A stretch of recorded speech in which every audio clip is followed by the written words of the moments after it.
Bonjour à tous, bienvenue à TV Laval Nouvelles. Merci d'être là. C'est-tu quoi, en fin de semaine, long congé de Pâques, il y a bien des gens, sans doute comme nous, qui sont allés voir la famille, aller profiter de ce moment de répit cabane également. à sucre aussi. Peut-être aussi avec Pâques, long congé pascal. Et là, j'ai été vraiment, et je dois le dire, je dois me confesser justement en étant dans la religion. Vraiment, ma mère m'a surpris et j'en suis encore estomaqué. Dans quel sens? Estomaqué. De manière inopinée. Je suis allé dans les toilettes, je vais passer les détails. Et là, j'arrive pour prendre un papier mouchoir et je vois sur la boîte du papier mouchoir, je vois aux couleurs Cougar. Et je me suis dit, ma mère vient de me dévoiler qu'elle aime les jeunes garçons. Elle a fait son coming out. Elle s'est fait son coming out de Cougar. Yes sir, maman d'Alex. Alors moi, là, j'appuie ça totalement. j'ai été vraiment là, chambardé, chamboulé. Ça fait sujet de discussion autour de la table, autour du jambon, de la cuisse de jambon. Fait que je dois te dire que ça a été ça mon week-end. Alors j'espère que pour vous, ça a été pas juste synonyme, peut-être, d'un Mais bedon. ça s'est avéré vrai ou c'était juste... Non, c'est juste une blague. C'est juste une blague. C'est juste pour faire une histoire, peut-être sur ma vie personnelle à raconter, faire un grand laïs pour rien. Moi, je sais que j'ai beaucoup trop mangé et que, bon, je pense que je vais arrêter de manger pour les 3 prochaines années. Merci. On est prêt donc pour une émission si t'arrêtes de manger. Oh, ben, tout à fait. Je vais essayer de toffer l'émission. Bon, ben tout à fait. Alors, bonne émission à vous. Merci d'être là. Suspect arrêté pour l'accident mortel du 4 mai 2017. Dans la matinée du 28 mars, le service de police de Laval a interpellé Simon Lefebvre, 21 ans, en lien avec l'accident mortel survenu à la sortie d'un bar, boulevard des Laurentides. Vous vous en rappelez peut-être, c'était au printemps dernier. L'alcool serait en cause. Des enquêteurs de la section enquête collision qui ont interpellé le suspect avec un mandat comportant plusieurs infractions, dont conduite dangereuse causant la mort, négligence criminelle causant la mort et conduite avec les capacités affaiblies. La collision fatale s'est produite dans la nuit. Alors, une automobile Golf GTI bleu avec 2 personnes à son bord circulait à très haute vitesse sur le boulevard des Laurentides en direction sud. À l'intersection de la rue Grenon, l'accusé a percuté un premier véhicule qui circulait en direction est pour frapper ensuite de plein fouet un véhicule d'utilité sport Nissan Murano sortant du stationnement du bar de danseuse Pink Paradise.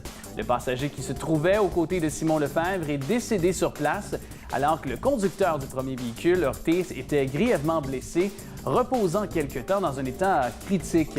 Afin de reconstituer le fil des événements, le boulevard des Laurentides avait été alors fermé à la circulation durant de nombreuses heures entre le boulevard Cartier et la rue Tourangeau.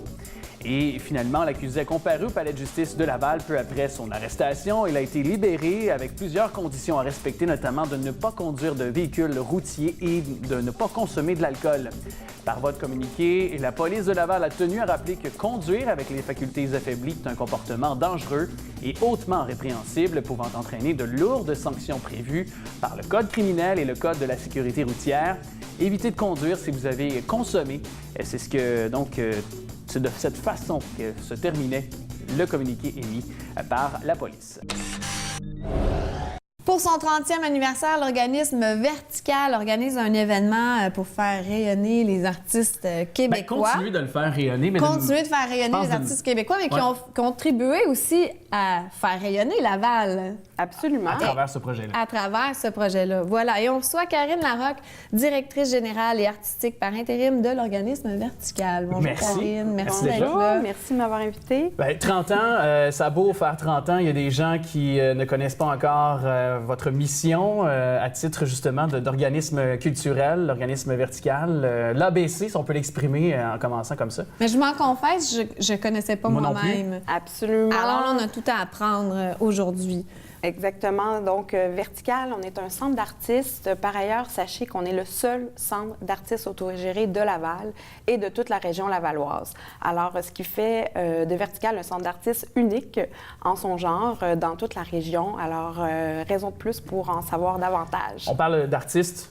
Les volets, tous les secteurs? Artistes en art actuel, Vertical, depuis 30 ans, c'est toujours défendu de diffuser, de soutenir des pratiques émergentes, des pratiques actuelles, des pratiques artistiques à l'avant-garde. Donc, on parle pas nécessairement de musiciens, chanteurs, là, plus On est en art peintres. visuel. OK. On est en art visuel, alors on soutient tous les pratiques en art visuel et actuel depuis 30 ans. Alors oui, ça va de la peinture à la photographie. Sculpture, j'imagine. La sculpture, installation, performance,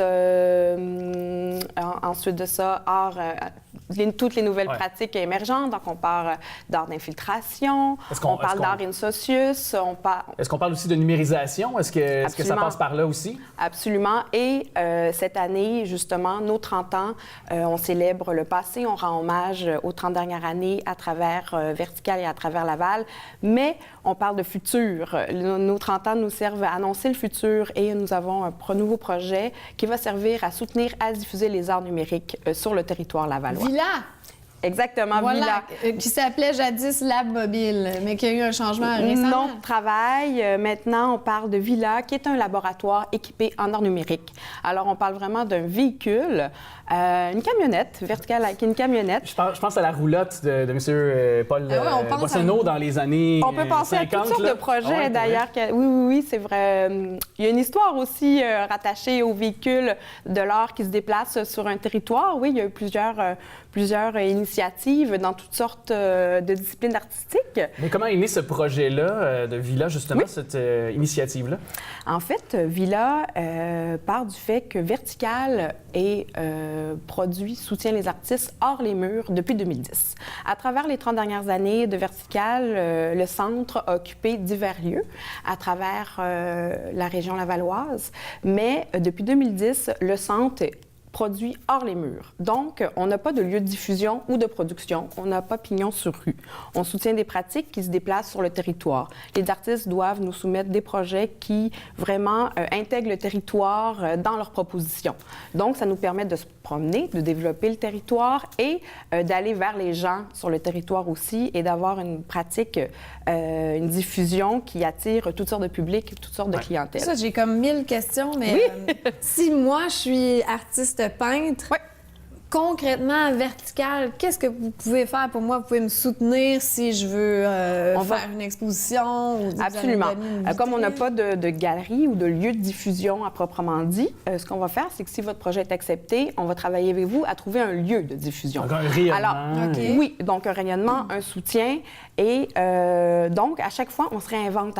C'est vraiment notre spécificité à Vertical. On se réinvente à chaque projet. Ça nous permet de créer beaucoup de partenariats, de travailler avec plusieurs lieux différents. Alors, on travaille autant dehors, sur le territoire, que dans différents lieux de diffusion, un peu partout. Ça peut être des lieux dédiés à l'art, comme la Maison des Arts, par exemple, avec lequel on fait beaucoup de partenariats, mais ça peut être un local alloué qu'on va prendre pour une période éphémère. Ça peut être toutes sortes de lieux. Alors, on va travailler avec vous à trouver le lieu idéal pour diffuser votre projet. Est-ce que ça passe pour sélectionner ces projets-là? Peut-être pour les gens qui nous écoutent actuellement, est-ce que vous êtes actuellement, justement, je vais reprendre ce mot-là, mais pour mentionner à la recherche de projets de gens qui pourraient soumettre ces... En fait, on fonctionne par appel de projet une fois par année. Une fois par année, on développe un thème et on diffuse un appel de projet là, qui est diffusé sous plusieurs plateformes là, artistiques. Alors, on reçoit des dizaines et des dizaines de projets. On forme un comité de sélection qui va évaluer ces projets-là et on sélectionne environ 4 projets par année qui va être diffusé à travers toute une année de programmation. Et ensuite de ça, il y a des projets spéciaux qui viennent se greffer, à la programmation régulière. On s'entend que les artistes sont pas très cartésiens, hein, sont plutôt... Donc, vous les aidez un peu pour la structure aussi pour les encadrer, j'imagine. Oui, absolument. C'est ce que fait un centre d'artistes. On est là pour aider la professionnalisation, d'ailleurs, de l'artiste. Ouais. Alors, on offre tout un soutien, d'encadrement. On n'a pas de formation à proprement dit, mais on offre vraiment un soutien au niveau de la production. On est vraiment là. Parce que vous parliez de diffusion, de rayonnement, mais vous n'êtes pas nécessairement là pour, par exemple, des fois, pour aider à raffiner l'art de l'artiste. Pas du tout. OK, c'est ça. On soutient la production de l'artiste, mais on n'intervient pas du tout dans sa proposition. Dans le processus créatif. Non, exactement. On est vraiment là pour un soutien à la diffusion, au rayonnement, mais on n'intervient pas du tout dans le processus. Si je ne m'abuse, si j'ai bien lu pour me documenter en lien avec cette entrevue, le 30 avril, c'est l'événement de la Maison des Arts. Ce sera lancé pour Villa, dont on parlait de cette formule de lame mobile, on va le mentionner comme ça. Mais est-ce que, si je ne m'abuse, il y avait comme une table de concertation également que vous allez mener lors de cette journée-là? Là? Oui, le 30 avril, c'est un grand moment. Donc, c'est des 30 ans qu'on veut faire vraiment une fête d'envergure. Ça va être un moment de rassemblement. C'est le moment de rassembler tous les acteurs qui ont participé à Vertical depuis les 30 dernières années. C'est le moment de célébrer, de rendre hommage aux fondateurs de Vertical aussi et d'annoncer le futur, comme je le disais. Alors, il va y avoir toutes sortes d'événements cette journée-là, dont une table ronde. Une table ronde où est invité des artistes qui ont participé à Vertical depuis les 30 dernières années, mais aussi des acteurs culturels, des chercheurs, toutes sortes de gens qui vont être là pour discuter des 30 ans d'art actuel à Laval et par le fait même aussi de l'histoire du centre d'artistes. J'imagine parler de leur propre expérience aussi. À travers ça, il va y avoir... Oui, exactement. Il nous reste peu de temps, mais moi, parce qu'on parle beaucoup de numérisation et selon vous, qui êtes quand même quelqu'un de très qualifié, vous connaissez votre domaine mieux que quiconque, en tout cas mieux que nous, ça c'est sûr. Où on en est dans la numérisation dans le domaine de la culture? Est-ce que c'est encore quelque chose qui est seulement que mentionné, mais qu'on n'a pas d'effort encore? Ou vraiment, il y a quelque chose qui est en mouvement? Non, il y a vraiment quelque chose qui se passe en ce moment de plus en plus. Et je pense que ce qui est important de nommer, c'est que justement, l'idée d'un art numérique devient de plus en plus accessible et s'insère dans des formes artistiques vraiment accessibles pour tous. D'ailleurs, il y a plusieurs projets en médiation qui viennent avec la numérisation et nous, Villa, le projet sert à ça. Alors, sert à produire, à diffuser de l'art numérique, mais surtout à être accessible pour la population. Alors, pour se rendre compte que l'art numérique, c'est pas quelque chose de si incroyablement distant, comme on peut penser, élitiste. Non, au contraire, c'est quelque chose qui s'applique tous les jours pour tout le monde. Et maintenant, du numérique, il y en a partout. Il y en a partout autour de nous. Alors, il y en a dans la production artistique et on veut démontrer que c'est accessible pour tout le monde. On va faire d'ailleurs des activités avec plusieurs publics, des artistes qui vont travailler à inviter des publics, des jeunes publics, mais aussi toutes sortes de communautés pour les inclure dans les projets et rendre le tout accessible et plaisant. Merci. Karine Larocque, bon 30e anniversaire. Merci, au plaisir de bon vous succès voir. avec Villa. Oui, certainement. Merci beaucoup. Merci. Bravo. La Ville prône la prévention plutôt que la répression. L'administration Demers déposait la semaine dernière un mémoire dans le cadre des consultations particulières et auditions publiques sur le projet de loi 128, lequel cherche à assurer la protection des personnes par la mise en place d'un encadrement concernant les chiens, dont les pitbulls, dont on a entendu beaucoup parler. Nous partageons entièrement l'objectif d'assurer la sécurité et la protection des collectivités, a déclaré le maire Marc Demers par voie de communiqué. Toutefois, nous souhaitons que le gouvernement adopte une approche basée sur la prévention et la responsabilisation plutôt que l'approche répressive actuelle visant l'interdiction de races de chiens déterminées. Par ailleurs, la Ville est d'avis qu'une intervention législative s'impose à l'échelle du Québec. Il est essentiel pour responsabiliser les citoyens et pour définir les paramètres des devoirs qui constitueraient la norme à partir de laquelle un manquement exposerait les contrevents à une poursuite en négligence en vertu du Code criminel. À titre d'exemple, on évoque la stérilisation obligatoire, la longueur maximale d'une laisse et la hauteur minimale d'une clôture. Également, la municipalité recommande la création de programmes pour sensibiliser le public à la sécurité canine et la prévention de morsures de chiens, mais aussi pour l'informer des conditions propices au bien-être animal. Et à cet égard, la Ville souligne qu'un animal dont les besoins de base ne sont pas satisfaits est susceptible de présenter une agressivité accrue. L'administration Demers revient sur son règlement concernant les animaux, adopté d'ailleurs à pareille date l'an dernier, qui vise essentiellement la sécurité de la population, la responsabilisation des citoyens détenant un animal et le respect du bien-être animalier. Avec la collaboration d'un comité consultatif constitué notamment d'experts du domaine animalier, nous nous sommes inspirés des meilleures pratiques en Amérique du Nord pour mettre sur pied ce règlement avant-gardiste, note l'élu responsable du dossier de la gestion animalière, Sandra Desmeules. Et bien sûr, la Ville ne manque pas de rappeler que son règlement lui a valu le mois dernier le prix Annie Bon 2018, décerné par l'Association des médecins vétérinaires du Québec en pratique des petits animaux. sais, dans la vie, il y a des rencontres qui peuvent être marquantes, il y a des personnes qui sont inspirantes, il y a aussi ces adages qui disent, tu sais, regarder avec les yeux du cœur. Il y a la chanson, mais je veux dire de vivre avec son cœur. Vraiment, ce sera rester bien attentif au cours des prochaines minutes. On a l'occasion de parler avec Mme Nicole Fortin, qui est une greffée du cœur. Ça touche droit au cœur, parler à Nicole. Aussi. Et ce sera dans le cadre de la Semaine nationale du don d'organes qu'on vous interpelle du 22 au 28 avril au cours des prochaines minutes. Mme Fortin, merci d'être avec nous. Ah, merci. Merci. Vous avez l'air rayonnante de bonheur. Alors, c'est là qu'on voit que le don d'organes, c'est très efficace. Oui, ça marche. Ça marche. Et c'est mené par Transplant Québec, qui est un organisme qui donc a été mandaté par le gouvernement du Québec pour faire la promotion de cette semaine nationale des dons d'organes. Mais vous êtes un exemple patent de ce que ça peut apporter aux gens, ces dons d'organes. Expliquez-nous un peu comment votre histoire, finalement, comment c'est arrivé cette histoire d'avoir besoin d'un cœur. Bien, mon histoire. Premièrement, je suis madame, avant ma greffe, j'étais madame tout le monde, puis je suis allée en voyage, mais ça n'a pas rapport le voyage parce qu'on peut. C'est un virus que j'ai attrapé, mais on peut l'attraper ailleurs qu'en voyage. Vous étiez en pleine santé. Ouais. Oui, j'étais en santé. Je faisais pas de marathon, mais quand même, je jouais au golf, je fais de la voile. Bon, oui, en forme, là. Oui, Oui, c'est comme actif. Puis c'est ça, j'ai attrapé un virus en Italie qui a détruit mon cœur, mais avant que les médecins trouvent ce qu'il y avait, j'ai eu plein d'épisodes. Ma santé s'est dégradée tranquillement jusqu'à ce que ça mène à la mauvaise nouvelle, là, finalement. Et c'était un mystère pour tout le monde. Qu'est-ce qui se passait? C'est ça. C'était plein de symptômes différents qui n'avaient comme pas rapport. Par rapport. C'est ça. Quand je suis revenue de voyage, là, j'avais mal au foie. Fait que je suis allée à la clinique. Ils m'ont dit trop de vin, trop d'énervement, trop de choses. Fait que un comprimé pour le foie qui était à l'envers. Mais quelques semaines plus tard, la même chose encore à nouveau. Donc, fait que, bon. Puis un peu avant Noël, un matin, je me suis levée, j'étais toute enflée. Il y avait une tempête de neige incroyable. Je me souviens, mon conjoint était obligé d'aller pelleter pour qu'on puisse marcher jusqu'à l'auto.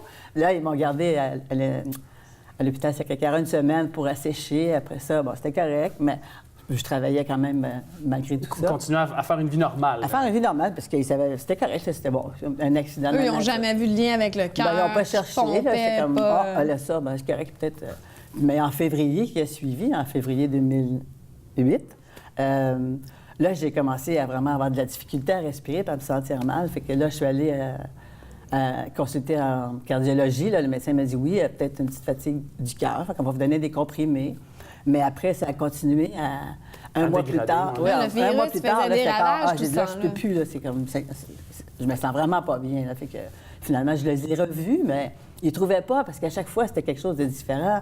J'ai fait des syncopes, j'ai fait de l'arythmie, de la tachycardie ventriculaire. C'était associé.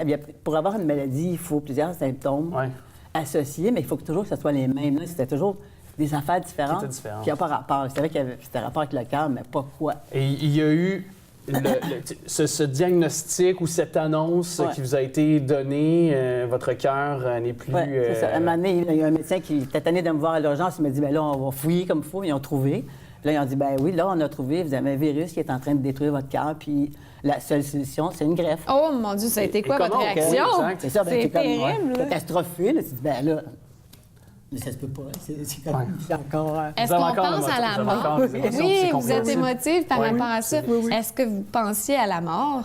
Ben oui, c'est ça, parce que... Et là, en plus, on ne s'attend pas à ça. Et c'est ça. Et on est plein d'empathie, évidemment, pour ce moment-là. Et par la suite, les étapes, quelles ont été les étapes pour avoir un cœur? Mais là, après ça, là, bon, c'est sûr, on capote, on vient fou, on est en colère, on dit hey, plein de monde partout qui fait de bonne vie. Bon, on en veut à la vie. Fait que oui. Mais là, finalement, là, il nous parle de... Après, non, il n'y a pas de problème. Il nous parle du don d'organes et tout, mais là, il faut attendre d'être assez malade pour pouvoir avoir notre nom sur la liste aussi. Fait que, il faut attendre quand même d'être assez mal en point parce qu'il n'y a pas beaucoup de donneurs. Il y a quand même beaucoup de gens qui ont besoin d'urgence, de cœur. Oui, vous avez eu ce cadeau-là de la vie. Oui. D'une personne, de porter un cœur de quelqu'un d'autre. Est-ce que ça vous donne maintenant, je ne sais pas, une énergie nouvelle? Est-ce que ça vous donne une espèce de compréhension de la vie différente d'avant? Ou un nouveau regard sur la vie? Oui, surtout plutôt un nouveau regard sur la vie. C'est sûr que là, oui, des fois, j'oublie là, que je suis encore là, mais que je devrais plus être là. Mais oui, on dirait que on se rend compte combien la vie est précieuse, puis que quand on voit des gens qui font rien ou qui se plaignent tout le temps. boudent leur vie, Oui. tu te dis, my God, t'en as juste une vie, là, Profitez-en. Qu'est-ce que tu fais à rien faire, Ouais. puis à pas prendre soin de ta santé, puis tu sais. Et là, vous êtes grand-maman en plus. Oui, là, je suis grand-mère. Ben Vous avez deux petits-enfants, je pense que vous Oui, mentionnez. oui, ben là, ils ont grandi, là, ils sont rendus, ça fait presque 9 ans là, que j'ai mon Mais Ça nouveau. fait 9 d'avoir ans. la chance de Ouais, vivre... d'aller voir grandir, oui, D'aller voir oui, grandir, je- puis d'avoir la chance de vous avoir aussi Ben oui. dans votre vie, c'est Ben oui, ils sont- incroyable. oui, puis ils savent. C'est un miracle. Oui, oui, puis ils savent. Il n'y a pas eu de complications, tout s'est Non, bien passé j'ai après été la chanceuse, greffe. vraiment. J'ai pas eu de... La Ils ont- rémission, est-ce que c'est long? pour se remettre en forme, je dirais après, ben, c'est parce que comme on est malade tellement longtemps, mais là, Oui. là, c'est quand même une grosse chirurgie. Là, Ça mais- laisse des séquelles. puis moi, ça a été difficile après la chirurgie, là, mais ça m'a pris peut-être 6 mois avant de revenir un peu en vie, là, mais complètement rétabli 1 an, mettons. On invite les gens à donner parce que je lisais les statistiques. Pour 182 donneurs au cours des derniers mois, il y a 510 personnes qui ont pu bénéficier de vie nouvelle, de vie améliorée. Puis ça, c'est parce que je pense qu'il y a 8 organes qu'on peut donner. Là. C'est ça, on dit qu'il n'y a pas de gaspillage Non, non, hein, c'est ça. pour 8 organes. 182 8 organes. donneurs. Oui, puis tous les morceaux sont bons. Là. Tous C'est les ça. morceaux sont Puis récupérables. il n'y a pas d'âge.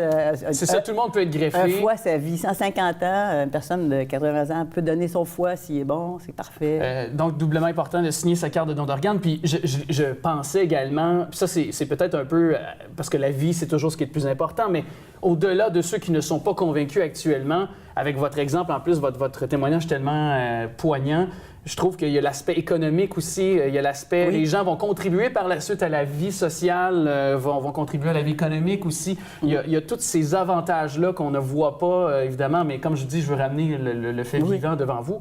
Mais vraiment, puis vous impliquez, vous Ah, ben, quand je peux continuez, participer, oui, C'est puis, ça. C'est important pour vous aussi de continuer à porter le message. Oui, puis quand je rencontre des gens, regarde, là, tu fais du recyclage de papier, plastique, verre, bien, recycle-toi donc, toi aussi, là, signe donc ta carte. Recycle-toi non, puis fais donc attention à toi. Ah oui, tu prends soin de ta Parce que tu ne santé. seras pas recyclable, sinon. Mais je trouve ça absolument Vraiment. fascinant, moi. Et- C'est comme et- une et seconde vie. Recyclable, et en plus, le signe de Transplant Québec, c'est hiver. Fait que Ah, c'est vrai, En c'est pas plus. mal ça. c'est écrit en vert. En terminant, est-ce que ça va bien, le don Oui, ça va d'organes bien. en ce moment? Oui, ça va bien. On s'améliore d'année en année. Mais non, il n'y a pas de... Parce que ça dépend des donneurs. Justement, parce que sur 100 donneurs, il y a une personne qui meurt dans des conditions favorables qui peut mener Ah, OK, ouais. à un don d'organes. Les organes sont intacts. Mais en tout Ouais. cas, s'il y a une chose qu'on peut faire, c'est de signer notre carte. Votre carte. Donc, prenez 2 minutes. Là. Oui. Allez Allez faire faire ça. ça Ou pendant allez que- faire, si vous passez chez le notaire, faites enregistrer votre don d'organes au registre des notaires. Là, puis, Ben, Nicole Fortin, fait. Merci beaucoup. merci, Ah, merci de votre miraculée. attention. Vraiment, vous Merci. êtes tellement inspirante. Merci beaucoup d'avoir été là. Ça fait plaisir. Mieux-être à Laval. Pour une seconde fois, le maire Marc Demers et le comité exécutif de la Ville posent un geste concret qui confirme le sérieux de leur appui aux futures et nouvelles familles de la région. En effet, alors que Mieux-être à Laval faisait face à une fermeture imminente de ses locaux, une aide exceptionnelle de la Ville permet d'assurer le loyer des 6 prochains mois, soit une aide de 21 000 $. Cette bonne nouvelle a été accueillie avec soulagement et toute la gratitude de l'équipe de Mieux-être à Laval, qui remercie de tout cœur le maire, M. Marc Demers, et Mme Sandra Desmeules, conseillère municipale et membre de l'exécutif qui suit et appuie le projet depuis bientôt 5 ans. Grâce à ce soutien financier, nous pourrons concentrer ces efforts afin que ce soit démontré hors de tout doute que les services d'un centre de ressources périnatales sont nécessaires à Laval, de sorte que les familles de la région soient traitées équitablement. Nous ferons tout pour obtenir le financement de notre mission et être enfin en mesure de répondre aux demandes pour les multiples services que nous avons dû suspendre. Vivement le retour des rencontres prénatales, des groupes de soutien pour les mères qui vivent l'arrivée d'un bébé difficilement, des sessions d'activités telles que le yoga prénatal ou postnatal, la remise en forme avec bébé, le Zumba qui met un air de fête dans le centre et les ateliers variés qu'on nous réclame chaque semaine. Il nous faut aussi réduire la liste d'attente pour le service de relevailles qui est beaucoup trop longue. Aide financière additionnelle pour 292 logements sociaux et communautaires à Laval. Lors d'une séance extraordinaire du conseil municipal le 27 mars, la Ville de Laval a confirmé des investissements majeurs visant à soutenir la construction de 292 logements sociaux et communautaires sur son territoire dans le cadre du programme Rénovation Québec. bonification de projets Accès Logis.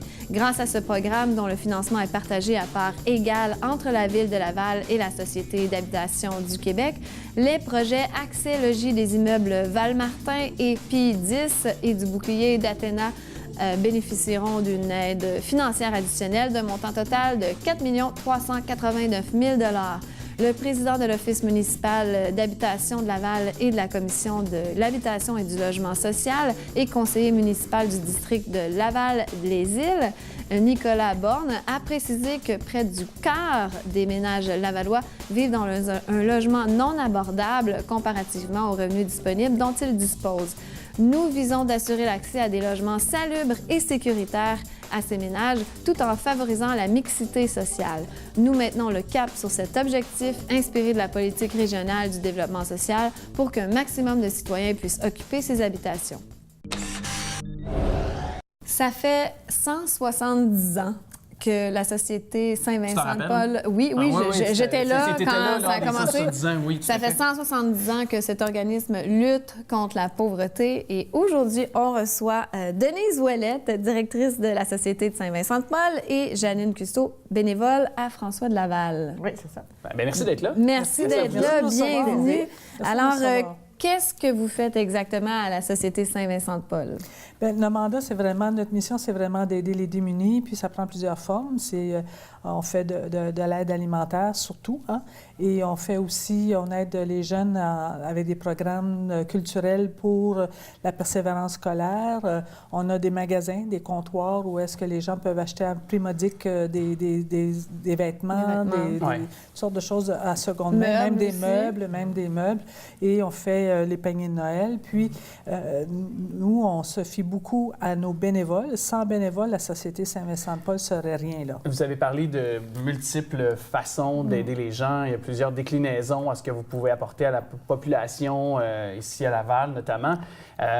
Et dites-moi, est-ce que justement, on parle souvent de la pauvreté qui augmente sans cesse. Est-ce que c'est quelque chose que vous pouvez corroborer de par des choses qu'on entend un peu partout dans ce sens? Je dirais que la pauvreté change de visage. Ou elle prend différentes formes. C'est ça, elle prend différentes formes. On a de plus en plus de jeunes travailleurs qui gagnent le minimum. On a des gens que si on les aidait pas parce que le bien-être social ne les aide pas suffisamment, ils seraient dans la rue au lieu d'avoir une chambre ou un appartement. Nous, on les aide au niveau alimentaire pour qu'ils puissent rester là. On a des familles, on a beaucoup de migrants en ce moment. Je ne sais pas si vous avez cette réalité-là à Laval. Là, mais c'est vrai que sur l'aide sociale, il y en a assez pour peut-être payer le loyer, et puis c'est tout. Là, il n'y en a plus pour la nourriture. C'est ça, là. Donc, eux peuvent aller chez vous pour déjeuner, dîner, souper. Comment ça fonctionne? C'est de l'aide alimentaire, on leur donne de la nourriture. Fait qu'eux, dans leur appartement, ils vont faire la cuisine. OK, excellent. Je vais me tourner vers vous, Mme Custeau, qui êtes une bénévole. Bravo dans un premier temps. Je veux vous féliciter pour votre votre bénévolat. Et pourquoi, justement, cette cause? Et pourquoi vous impliquez comme ça, justement, auprès de peut-être des gens moins aisés? Bien, moi, je trouve que quand on est choyé dans la vie, il faut savoir donner. Hein? Fait que, j'aime ça. J'aime les gens, puis j'aime recevoir ces personnes-là, parce que je sais que je leur rends service aussi. Fait que pour moi, c'est important d'être là. Et qu'est-ce que ça vous apporte à vous? C'est un échange, un peu le bénévolat entre deux personnes. Alors, c'est une relation qui s'établit. Qu'est-ce que ça vous apporte à vous? Ça m'apporte... je sais comment c'est qu'ils peuvent vivre. Il y a une joie aussi de savoir que je suis venue en aide à ces personnes. C'est ça, votre paye. Mais on dit souvent que quand on donne, on reçoit, comme cette énergie-là. C'est ça, beaucoup. Donc, avez-vous remarqué si vous recevez beaucoup dans votre vie? Oui. Vous recevez beaucoup? Je reçois beaucoup. Il y a des choses qui vous tombent du ciel gratuitement, je suis certaine. Bon, vous voyez? Ça marche! Sur le coup, on ne le réalise pas, mais après ça, tu t'aperçois que c'est pas si pire que ça. Hein? Puis moi, parce que, en fait, ce qu'on remarque beaucoup, c'est qu'on manque énormément de bénévoles. Oui, vous êtes un organisme comme vous, vous êtes toujours à la recherche de bénévoles, puis on a une bénévole avec nous. Alors, pour inciter les autres à s'impliquer, qu'est-ce que vous leur diriez, justement? Je leur dis que c'est pas si pire que ça. C'est pas si pire que ça. Mais qu'est-ce qu'on fait, en fait? Qu'est-ce que vous faites? On rencontre les gens, admettons, puis on fait un dossier à leur nom, puis on demande leur niveau de vie, puis comment ils payent de logement, de téléphone, d'Internet, puis tout ça. Puis on essaie de faire un petit budget avec eux autres. Puis s'il manque des sous au bout du mois, on leur aide à ce moment-là. On leur donne un chèque, puis on leur donne de la nourriture. On fait affaire avec des magasins chez qui les gens peuvent aller acheter.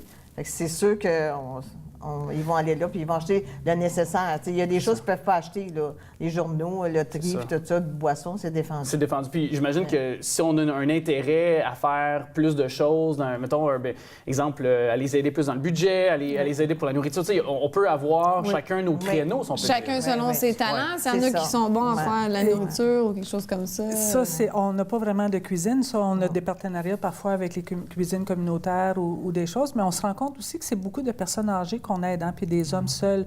Alors, eux autres, faire la cuisine, sont plus inconfortables de faire ça. Donc, c'est pour ça que, comme elle disait, Mme Cousteau, c'est vraiment de leur donner un coupon pour qu'ils peuvent avoir le choix d'aller chercher les choses à l'épicerie, qui soit facile pour eux de cuisiner avec. Il n'y a pas un aspect aussi psychologique, en quelque sorte, parce que des fois, ce sont des personnes qui sont vulnérables ou qui sont seules aussi, qui vivent de vraiment...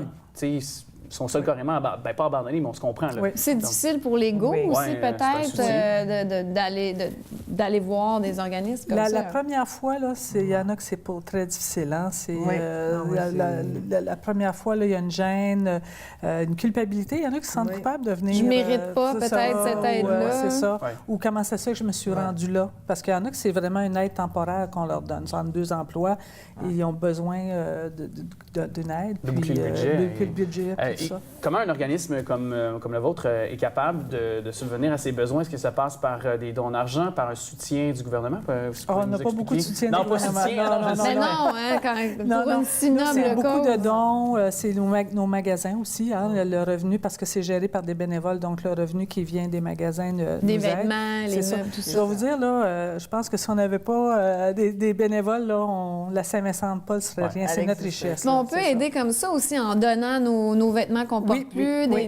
Surtout, là, c'est le temps de faire le ménage du printemps puis se débarrasser des choses qu'on n'utilise plus. Oui, puis on reçoit des choses parfois très, très belles. Hein? C'est surprenant. Oui. Bien, tu sais, moi, j'ai pour mon dire, ça fait 1 an que tu ne l'as pas porté ou que tu ne l'as pas utilisé. Exactement. On donne. Ben, ça fait du bien aussi de faire le vide un peu, là. Tu sais, faire le ménage chez soi. Oui. On contribue. Et peut-être mentionner, parce qu'il ne nous reste plus beaucoup de temps, mais peut-être le service que vous offrez, je veux juste les rementionner parce que c'est vraiment, on peut aider tout le monde. Là. Oui. Alors, peut-être rapidement, en 1 minute, là, nous dire nourriture, vous pouvez offrir... Nourriture, mais aussi on offre aussi des coupons pour les jeunes quand ils rentrent à l'école au mois de septembre. Donc, on appelle ça l'opération Bonne Mine pour que les jeunes puissent rentrer de façon égale aux autres, pour pas qu'il y ait de différence. Bien habillés, puis toutes ces choses-là. Surtout du matériel scolaire. Oui. Donc, ça, c'est un programme, l'aide alimentaire. Il y a certaines conférences, points de service à Laval qui vont offrir des camps d'été aussi, quelques séjours dans les camps d'été, des choses comme ça. Et on peut faire des dons aussi en argent. On peut faire des dons en argent. Ça, c'est toujours ouvert. C'est le plus simple. S'impliquer comme bénévole, don en argent ou don de vêtements. Vous allez sur la Société Saint-Vincent-de-Paul de Montréal et c'est marqué « Je donne », je peux aussi devenir bénévole et où est-ce que sont tous les points de service. Denise et Janine, merci et continuez votre beau travail. Merci de nous avoir reçus. Ça nous fait plaisir. On devrait venir plus souvent pour se faire connaître. N'est-ce pas? Mais venez! Tout le temps, venez à chaque année. OK. Merci. C'est un rendez-vous. Merci beaucoup. Juliette Gauthier poursuit sa carrière en Floride. Juliette Gauthier qui aura laissé sa marque au basketball féminin, ayant disputé 5 saisons avec les Maraudeurs du Collège Laval et 3 autres avec les Nomades du Collège Montmorency. Elle poursuivra sa carrière aux États-Unis dès le mois de juin. L'athlète de 19 ans a obtenu une bourse d'études pour les 4 prochaines années et opté pour l'Université Florida Atlantic en raison d'un coup de cœur pour l'entraîneur Jim Jabir. Elle fera donc le saut dans la NCAA avec les Hulls en Division 1. Juliette, qui a eu plusieurs invitations d'universités canadiennes et américaines, son talent et sa détermination, dit-on, ont motivé son choix de l'endroit où elle ira jouer. Juliette a joué un rôle important dans la conquête de 4 médailles des Nomades au niveau collégial. Elle a aidé la formation lavalloise à gagner le titre provincial en 2017, étant proclamée joueuse par excellence du tournoi en plus de mériter une place au sein de la première équipe d'étoiles. Elle a aussi permis aux Nomades de rafler à 2 reprises l'argent en 2016 et 2018 aux championnats provinciaux. Juliette aussi s'est illustrée récemment au championnat canadien conduisant les Nomades à la médaille de bronze. En 47 parties avec les Nomades, l'athlète a montré des statistiques très reluisantes, inscrivant 746 points, soit une moyenne vraiment très excellente de près de 16 points par rencontre, dont 84 tirs de 3 points ainsi que 141 lancers francs, qui détermine donc une moyenne de près de 78 d'efficacité. Il a obtenu 131 assistances et 82 vols de balles. Le 21 février dernier, Juliette a aussi mis la main sur le premier trophée Mariam Silla au cumulatif des points avec une récolte de 36 durant la dernière campagne. L'entraîneur de la formation féminine, Martin Fortier, lui a remis ce précieux trophée. Cet honneur est attribué à la fin de chaque session à la joueuse ayant cumulé des points dans chacune des catégories double-double, charge, rebond offensif et défensif, assistance et vol de balle. Juliette est l'idole de son jeune frère de 10 ans, Édouard. L'élève de 6e année a d'ailleurs fait un exposé oral dans sa classe sur les exploits d'une personne qu'il admire. Mon frère a choisi de parler de moi, c'est flatteur, mentionne-t-elle. Édouard tentera sans doute de suivre les traces de sa grande sœur en faisant son entrée au collège Laval avec les Maraudeurs en septembre. Il jouera au basketball, mais aussi au football. Alors, on souhaite, dans les deux cas, évidemment, de bons développements dans leur carrière respective. Est-ce que tu es doué sur... En fait, recommence donc. Excuse-moi. Le patin à roues alignées, c'est synonyme de plaisir estival, de plaisir avec le beau temps, en tout cas pour ma part. Et est-ce que tu es bonne en patin, premièrement, peu importe à la base? Mais j'allais dire que je suis pourrie. Mais en fait, je suis pas pourrie, c'est que je manque cruellement de pratique. Ah! Donc, peut-être que Mme Pierra Vernex du club VRL pourrait me donner des cours parce que vous, ça fait 30 ans, je pense, que vous en faites. Qui vous enseignez des rudiments également du patinage à roues alignées. Puis d'ailleurs, c'est ça, je sais que ça fait un peu partie du commun des mortels, mais patin à roulette, patin à roues alignées, il faut distinguer les deux, là. Vite, si on parle juste de la Fédération française de roller, comme les Français disent, ça regroupe 9 disciplines, que ce soit les roulettes genre roller derby, ou patin course, ou patin artistique, ou roulette, ou à roues alignées. 4 roues ou à roues alignées. D'ailleurs, vous avez des patins ici. Est-ce qu'on peut les voir à l'écran? Oui. Justement. Ça c'est aligné, donc, ça le dit. Ce que les gens ont pas mal tous à la maison. Patin loisir récréatif. Oui. Et patin vitesse. Oh, wow, OK. Et les roues ici sont des 110. Ça ressemble à des patins de vitesse sur glace. Petite bottine. On atteint des vitesses quand même assez étonnantes avec ça. Sur le plat, vitesse de pointe, maximum 75-76 km/h. Mais les marathons peuvent se faire en bas d'1 heure. Et si je comprends bien, au club VRL, vous avez des patineurs de haut niveau. Oui. On a des patineurs de haut niveau, donc j'en viendrai plus tard là-dessus pour des noms. C'est ça. Mais par contre, là, si on regarde pour les techniques, justement, versus technique pour ce qui est de justement patin de vitesse et aussi patin à roue alignées, est-ce que c'est la même technique à roulette ou de manière récréative ou de manière... À la base, la technique est la même. À la base. Mais si on veut peaufiner, par exemple, si on veut patiner, par exemple, si on veut en faire de compétition, qu'est-ce qu'on doit avoir comme technique? Qu'est-ce qu'on doit acquérir grâce à vous qui nous enseignez? Bien, pas juste moi, mais les gens avec le club VRL, tout ça. La bonne technique de base, on construit sur des bases solides. Même si c'est juste récréatif, ça prend une technique. Oui. Oui. Quelqu'un qui n'a pas la technique en patin de vitesse, même s'il a ces patins-là, et quelqu'un qui a une très bonne technique en patin récréatif va aller... Mais patin récréatif et versus, justement, je repositionne ma question, patin récréatif et patin de vitesse, est-ce que les éléments est-ce qu'on interpelle la même technique? Puis quelles sont ces techniques-là à la base, si je résume, c'est les pieds parallèles, transfert de poids et poussée latérale pour les deux. Parfait. Après, ça se travaille. L'endurance, le cardio, renforcement musculaire, etc. Mais il y a une 5e vitesse en patin de vitesse. Donc, ça vaut la peine d'aller suivre un petit cours d'appoint, même si c'est récréatif, pour s'assurer d'avoir la bonne technique, éviter des blessures. Éviter des blessures, des chutes et des blessures, surtout au niveau des genoux, d'affaiblir les ménisques internes. Parce que c'est ça qui peut arriver. Oui. Il y a même les hommes, aussi préparez-vous, si vous faites de la compétition de haut niveau, il faut se raser les jambes, il n'y a pas juste les femmes. Mais oui! Et pourquoi donc, Mais moi, je me rase pas. Non. Ça, c'était hors caméra. Non, mais c'est très intéressant. C'est pour éviter, mettons, s'il y a des chutes, et à ce moment-là, les poils, pour nettoyer les plaies, etc. Pour éviter que ça s'infecte. Fait qu'il faut abandonner un petit peu de virilité, les gars, vous n'avez pas le choix. C'est fait, c'est réglé. Parce que aussi, parlez-nous des compétitions également, parce que c'est vraiment intéressant ces compétitions qu'on peut mener du côté de ce que vous proposez au Club VRL. Si vous pouvez nous en parler, parce que c'est mondial, mais local également. Puis il y aura bientôt, d'ailleurs, ici en Sol-la-Valois, le 28 avril, une Coupe VRL aussi. Oui. Bon, pour revenir au Club VRL qui offre des cours avec les bonnes techniques pour éviter les blessures, tout ça, et avoir du plaisir et une progression constante. Mais au niveau mondial, oui, ça s'en vient aux Jeux olympiques de la jeunesse cette année pour une première fois, 24 jeunes. Et pourquoi?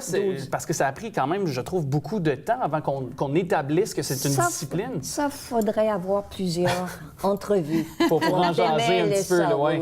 Mais si on en revient à votre coupe, par exemple, qu'est-ce qui se passe durant un événement de patin que les gens pourront assister le 28 avril? Si on prend l'exemple du 28 avril, comment ça se compose? Comment ça se comporte? Le 28 avril au Mais une compétition de patin, par exemple, une compétition? Il y en a différents niveaux, différents formats. Des courtes distances, des moyennes distances, de très longues distances. Ça passe du 100 mètres à du 140 km/h. Donc, pas heure, mais 140 km. Est-ce que c'est toujours la vitesse qui détermine le gagnant, par exemple, le premier ou le meilleur temps? Oui, habituellement, mais là, on tombe dans une spécificité des courses à points ou des courses à élimination. Donc, c'est pas nécessairement toujours le plus rapide. La personne qui gagne dans les courses à points, c'est pas nécessairement la personne qui va remporter la compétition. Mais juste pour démêler ça, là, parce que là, on parle de compétition, mais au niveau des cours, les débutants peuvent y aller, là. Même, c'est nouveau, il y en a pour les enfants. Non, ça, c'est vitesse. Alors, le Club VRL est là depuis 1981, mais depuis 2015, c'est Pascal Dubreuil qui a fait renaître... Président, oui, qui a fait renaître le club pratiquement de ses cendres. Et il est épaulé par une équipe passionnée. Et, on le sent, on le voit. Tous bénévoles.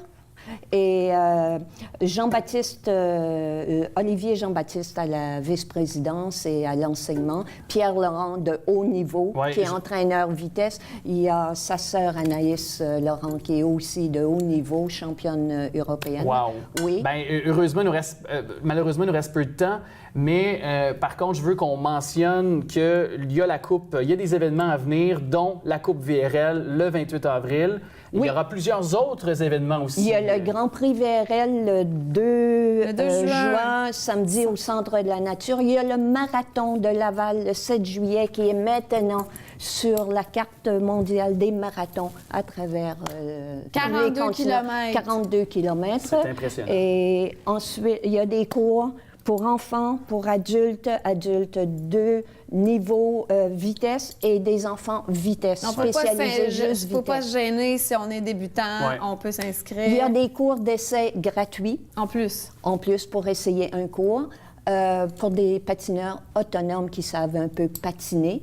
Et ça commence à l'extérieur le 1er mai. Okay. Donc, consultez la page Facebook du club et ou consultez en ligne. Venez voir sur place. Venez au TAS le samedi soir. Venez faire l'essai gratuit. Oui, l'essai aussi. Non, mais là, pour assister aux compétitions. Venez encourager, assister. C'est un très beau sport, en autant qu'on ait la bonne technique. Je vais aller voir. Pour peaufiner. Madame Amélie, merci. Toi, commence de quelque part. Alex, merci. Merci à vous infiniment. Comme vous avez vu, exactement. J'avais l'embarras du choix. Alors, au plaisir de vous voir. Je vais mettre ça dans les prochaines minutes. Je vais aller patiner, ça va être sexy. Je vais être serré, ça va être sexy partout sur moi. OK. Merci. Merci à vous. Moi de vous remercier. Merci à vous, Madame Pierre-Bernix. Le samedi 28 avril prochain aura lieu un événement à la salle de réception, le Paragon, pour ramasser des fonds pour la recherche sur le cancer féminin. Cet événement, c'est le bal en rose et on reçoit Nathalie Lessard, cofondatrice de Lever de la Victoire. Et de l'expression, on s'est arrangé avec le gars des vues. Oui, avec son beau je me permets d'attirer l'attention sur votre veston.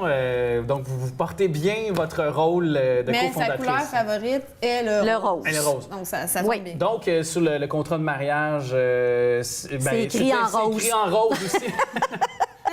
Tout à fait. Mais c'est différents moyens de financement pour ramasser de l'argent pour la recherche. Bon, le soutien aux femmes aussi atteintes du cancer, ça vient d'un événement précis dans votre vie. Oui.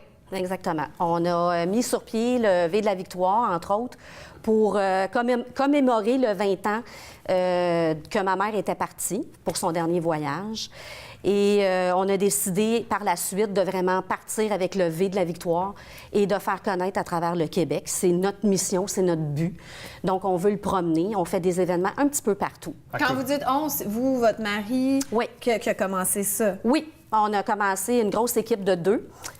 Pour vraiment rendre hommage à votre mère. Exactement. En fait. C'était là, le point de fait, départ. oui, en fait, c'est elle ma muse, c'est elle qui... Et j'aimerais juste, parce que moi aussi, j'ai eu des pertes dans l'entourage du cancer, ma soeur. Je veux savoir, votre maman, qu'on la salue, comment elle s'appelle? Nicole. Nicole, je veux la mentionner. Elle est encore, parce que moi, je ne sais pas si vous êtes d'accord, mais pour moi, ils sont toujours avec Oui, nous. absolument. Ils sont toujours avec nous. Oui, elle est toujours là avec moi. Tout à fait. Oui. En plus, vous avez été aidante naturelle durant 10 ans, mais vous étiez toute jeune en plus. Oui. Qu'est-ce qui se passe? Bien, j'imagine que ça va de soi puis qu'on prend pas le Je temps me d'y suis pas penser. posé de Non, on questions. se pose pas de questions. Non, vraiment pas. Ma mère, c'était ma meilleure amie. Donc, c'était pas une corvée pour moi. À l'époque, elle avait un conjoint, mais le conjoint avait un petit peu de difficulté à vivre ça. Donc, j'ai pris le relais. Puis j'ai pris la décision de la suivre à travers cette aventure-là. Parce qu'on a grandi toutes les deux à travers cette aventure-là. Vous êtes une femme différente, j'imagine, complètement maintenant. Oui. Oui. Puis pourquoi justement voir... oui, tu sais, je veux dire, il y a cet élément-là de vécu.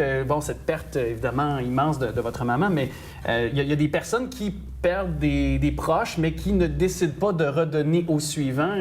Et pour vous, à travers le lever de la victoire, justement, pourquoi c'était si important pour vous de faire ça, ces événements-là? J'ai toujours eu la fibre de Mère Teresa. Okay. Ah, mais c'est formidable. Ça, c'est beau. Ouais, c'est en dedans de moi. Puis oui, grâce à toute cette aventure-là qu'on a vécue ensemble, moi et ma mère, bien, c'est ce qui fait que ça me fait avancer vers ça. Puis le but du V de la Victoire, justement, l'événement Le Bal en Rose, entre autres, c'est de donner à ces femmes-là des outils. Parce qu'il existe des services incroyables, des gens de cœur incroyables qu'on ne connaît pas. Du support moral aussi. Ouais. Parce que, mais comment on se sent? Bien, vous allez pouvoir me répondre les deux quand quelqu'un qu'on aime tant reçoit le diagnostic. Est-ce que le monde s'écroule? Bien, c'est comme dans l'annonce, là. Comme oui. C'est juste le mot cancer. Ça fait peur. Est-ce que ça fait moins peur aujourd'hui? Je dirais que non. Le caméraman, il fait oui. J'ai aussi eu un cancer. Je pense que non. Ça dépend comment est-ce qu'on le reçoit. Ça dépend comment on est entouré au aussi, moment pense, où que ça se présente dans notre vie. Je pense que ça dépend aussi de comment la personne, comment notre proche qu'on aime reçoit ce diagnostic-là. Je pense que si notre proche le reçoit de manière, je dirais pas positive, mais quand même garde le focus vers l'énergie positive, vers l'humour, vers des choses légères, je pense que ça nous permet de mieux la soutenir, puis de mieux vivre à travers ça l'épreuve, même si c'est pas nous directement, si je peux dire, là, comme ça, que cette maladie-là. Je pense que ça peut nous aider également dans le processus. Puis justement, le Bal en Rose, vous allez avoir des conférences, vous allez avoir des gens qui vont être là pour vous. Si vous pouvez nous en parler un peu. On a 2 conférencières. Il y a Dominique Sigouin qui va être là, qui, elle, c'est bien intéressant parce qu'elle va venir parler de la conciliation cancer-travail. Il y a beaucoup de gens qui ne savent pas comment ça fonctionne, surtout les employeurs. Je ne veux pas donner un coup de hache à personne. Mais c'est important. Mais c'est important parce que des fois, les employeurs sont un petit peu insensibles à ça. Et c'est important de faire la conciliation des fois, les journées entre les deux. que ça ne file pas du tout, c'est ou ça. des traitements. Puis l'absence au travail Exactement. parce qu'on doit aller faire des traitements, justement. Oui. Mais absolument. même psychologiquement, ça doit être difficile. C'est pas seulement l'aspect physique. Oui, puis c'est difficile. Il ne faut pas oublier que, ça touche la personne qui a la maladie, mais ça touche tout le rayon qui est autour d'elle. Oui. Fait que c'est les enfants, le conjoint. Des fois, les conjoints, ils s'en vont parce qu'ils ne peuvent pas supporter ça. Fait que c'est ce qu'on veut rallier.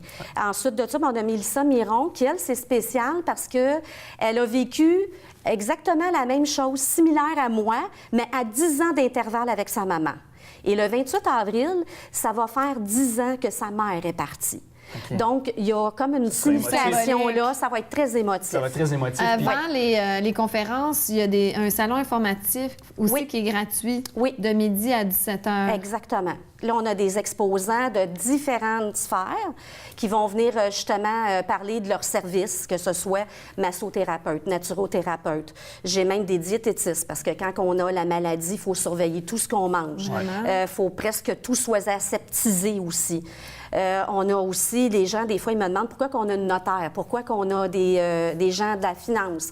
Parce que quand on a la maladie, des fois, on n'a pas d'assurance ou on ne sait pas où aller chercher ses soutiens financiers. Et par la suite, je ne veux pas être fataliste, mais parfois, on part, malheureusement, et on laisse des dettes envers nos enfants, envers nos gens qu'on aime, qu'on apprécie. On veut bien faire les choses, bien faire la transition. On n'a pas de testament, on n'a pas fait toute la paperasse. Il faut quand même penser au pire, malheureusement.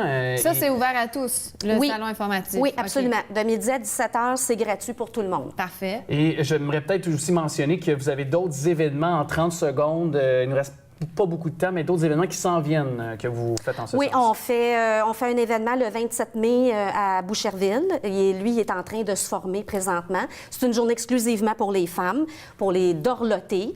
Après ça, on a une soirée country le 9 juin à Montréal. Et on a notre souper spaghetti qui revient en octobre aussi. On a un gros marché de Noël qui arrive aussi en décembre. Puis on a une soirée spéciale cette année, c'est nouveau, au calendrier, pour les cancers pour les messieurs, cancer de la prostate, le 17 novembre. Je veux juste spécifier en terminant que le bal en rose, j'allais dire bal en blanc, bal en rose, c'est 4 services avec vin et soirée dansante avec un band live et il y a des prix de présence. Exactement. Alors, tous les renseignements seront dans le bas de l'écran. Mentionnez au bas de l'écran. Exact. Et je veux juste qu'on salue les gens. Évidemment, on vous invite à aller pour la cause. C'est toujours une noble cause parce qu'il y a cette statistique qui est vraiment trop immense, mais il y a une personne sur 2 qui, au cours de sa vie, va recevoir un diagnostic de cancer. C'est terrible. Donc, c'est vraiment terrible, effectivement. Qui vivra avec ou qui aura un proche, finalement. Je voulais repositionner ma statistique. Merci beaucoup d'avoir été avec nous. Nathalie. Ça fait plaisir, merci. Steven Spielberg ne fait pas de films plates, c'est impossible. Du moins pas en tant que réalisateur. Peut-être que ça peut être débattable en tant que producteur. Il y a toujours des J'ai pas trippé sur Transformers, personnellement, mais ça a quand même eu un succès. C'est ça exactement. Qu'est-ce que tu en penses, Nicolas? De Transformers? Non, je pense que c'était pas ton film préféré. Non, du tout. Non, c'est comme une lobotomie à regarder ça. Je suis d'accord avec toi. On essaie d'oublier. On s'entend bien, point de vue cinématographique, Nicolas. Moi, on n'aime pas les mêmes films, puis on aime les mêmes, n'est-ce pas? Exactement, oui. Mais là, on parle de Ready Player One. Hey, je vous en ai parlé pendant à peu près 3 semaines de ce film-là, que je voulais aller le voir. Et je suis allé le voir, mais je vais laisser l'expert nous en parler davantage. Moi, j'ai beaucoup aimé ça. Je suis nostalgique. Mais je suis pas un nostalgique tristounet, dans le sens que, tu sais, OK, je retourne dans le passé pour dire que, bon, mes amours, la musique, tout ça. Au contraire, je suis un tristounet. Je suis un nostalgique positif. J'aime me rappeler les bons moments pour mieux aller de l'avant. Et c'est un peu, je trouve, ce qu'on nous parle dans ce film-là, dans Ready Player One. Oui, puis d'ailleurs, moi, je voulais pas en savoir trop sur le film, me garder une surprise. Donc, là où j'en entendais le plus parler, c'est quand je venais ici, puis toi, tu m'en parlais. Donc, j'avais tellement hâte de voir ce film-là. Puis moi, contrairement à toi, je suis pas du tout un nostalgique. Si je veux revoir Back to the Future, je vais juste regarder le film.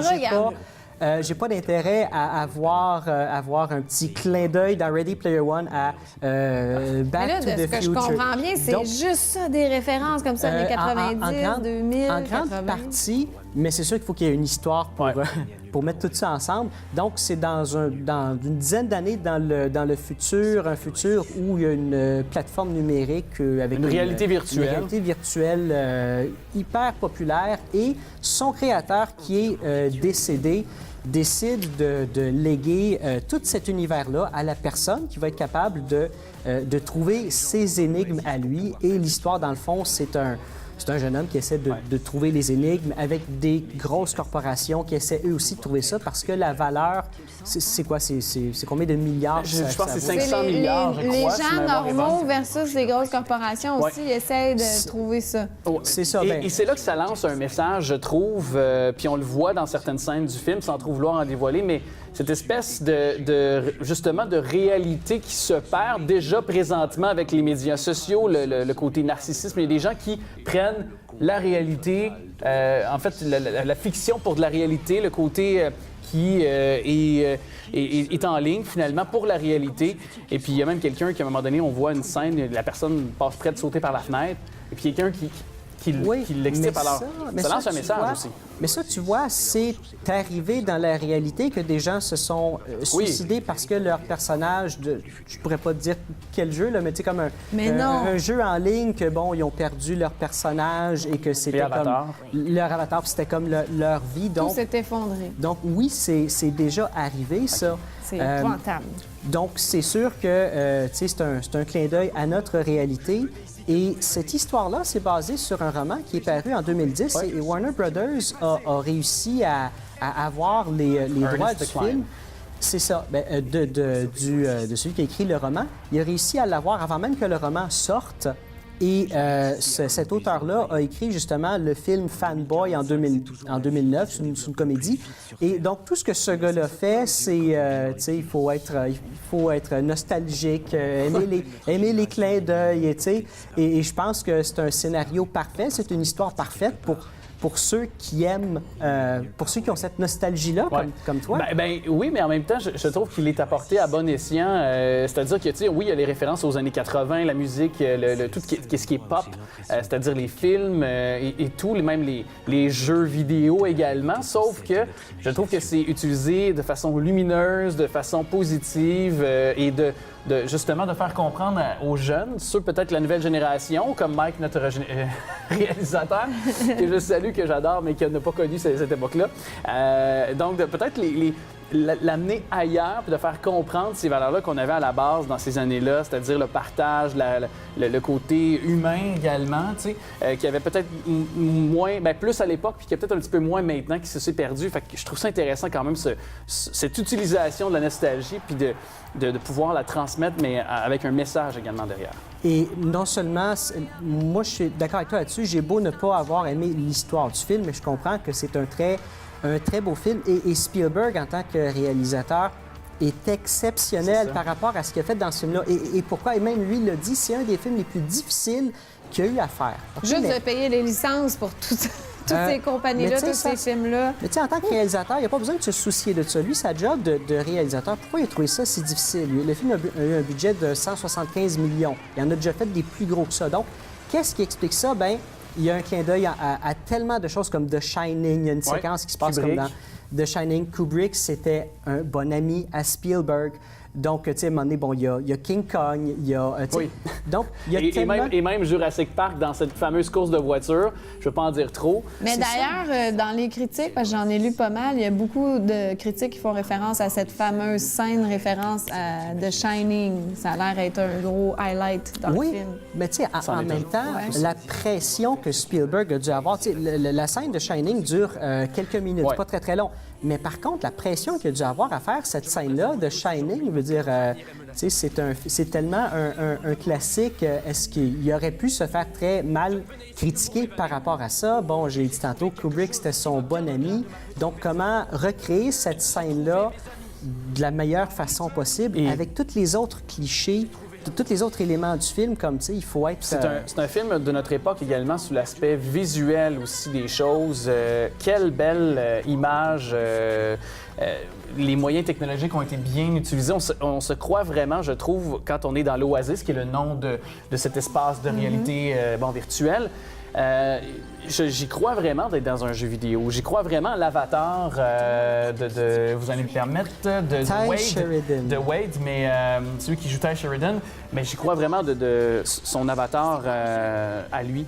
Puis à tous ses amis, justement, je sais pas si t'es d'accord, mais... Oui, tout à fait. Écoute, ce film-là, tu sais, pour toutes les nostalgiques, c'est un film, je trouve, parfait. Moi, c'est juste la nostalgie que j'embarque pas vraiment, mais je trouve ça parfait. Puis même à un moment donné, il y a une scène qui m'a fait rire.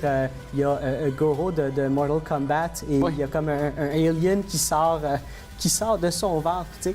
OK, ben, tu sais, comment bien représenter ces deux choses-là qui viennent de deux univers totalement différents? Mais moi, les gars, je ensemble. me demande une C'est bien chose, puis fait. sûrement que les téléspectateurs se demandent la même chose. Là.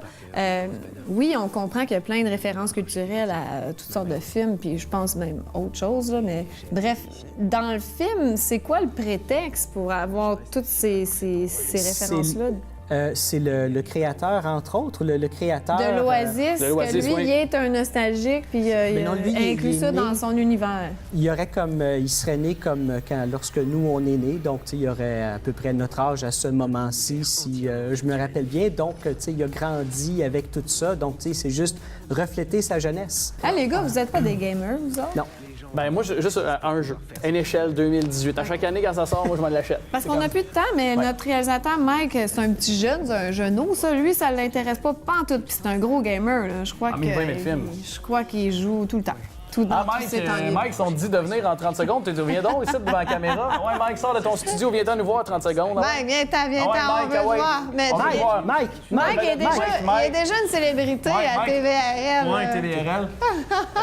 Fait que toi, Mike, pas tant que ça, les Ready Player One. Non, vraiment pas, non. Puis pourtant, tu joues 24 heures sur 24 pas mal aux jeux Ouais, vidéo, mais à comme part tu quand tu disais, travailles. c'est plus pour la nostalgie plus que d'autres choses. Hey, bon montage, Mike. Non, Merci, c'est pas toi, Eva. c'est Dan qui le fait. Ouais, Un ouais. bon montage, les amis. Hey, merci.